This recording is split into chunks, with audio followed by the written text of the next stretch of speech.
Specimen, you had your hand up. Is you know, it's kind of refreshing to hear it come so plainly. And this forces the whole process to kind of take a step back and forces us to look at it from a different angle.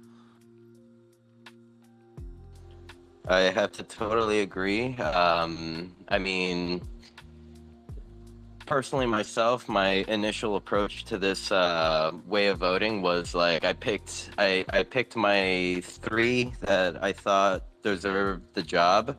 But once again, the way that the voting system was put in, I couldn't like give my full support towards only one. So m- then that forces people to come in and vote on multiple proposals and support multiple people. Um, One thing I will say is thank you for taking this approach, Shawnee. Um, because I will say that if the voting system is broken, then there's no point in even continuing on in this process. And anything I need to do to kind of try to push this, you have my support, dude.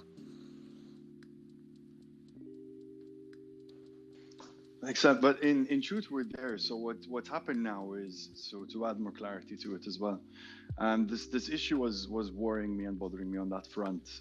I moved to vote no.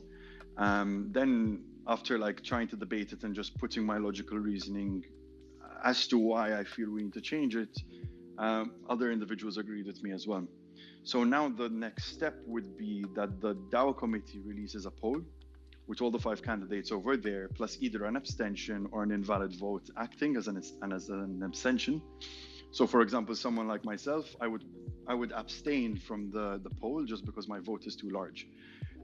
In the case of how it was set up with the governance proposals, that was also a headache because of the 6 million threshold, which is what the reasoning, Esteban's reasoning, was for voting yes on everything, for example, just to make sure that it gets passed. But then you effectively have five proposals passing and a bit of a headache, like being able to see all the discrepancies at once and who voted where. So the next steps are pretty clear. We move towards a poll. All the five candidates are placed as a decision. It's a binary choice. You can only vote for one person. That's harder on us as voters, but it's so important because we have to take a decision on which committee member would prefer.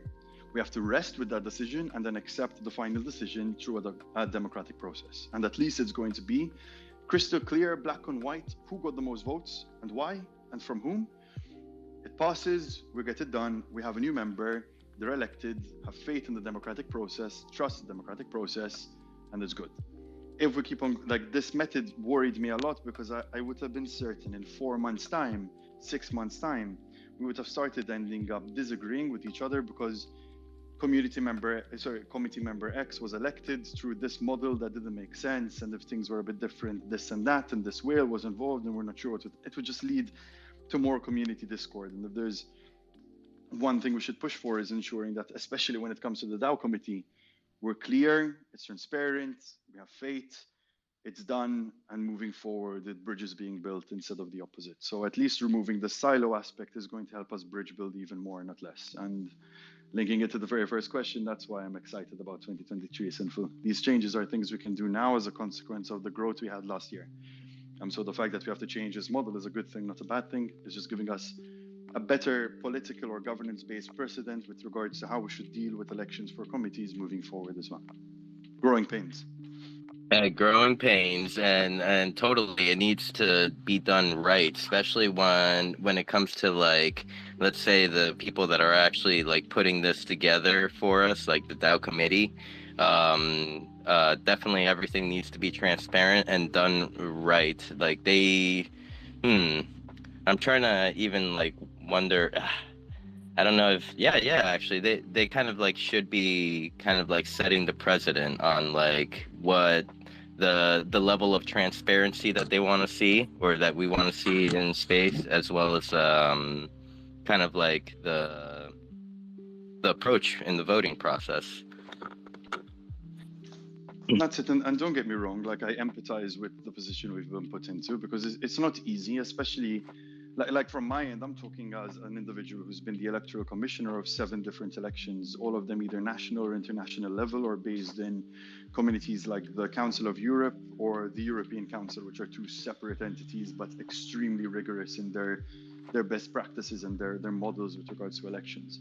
So if any of you are familiar with the European Union, for example, this is an idea that I'm stealing from Coreper. It's how Coreper and the Council works with regards to being able to find a consensus between all the different member states in the European Union.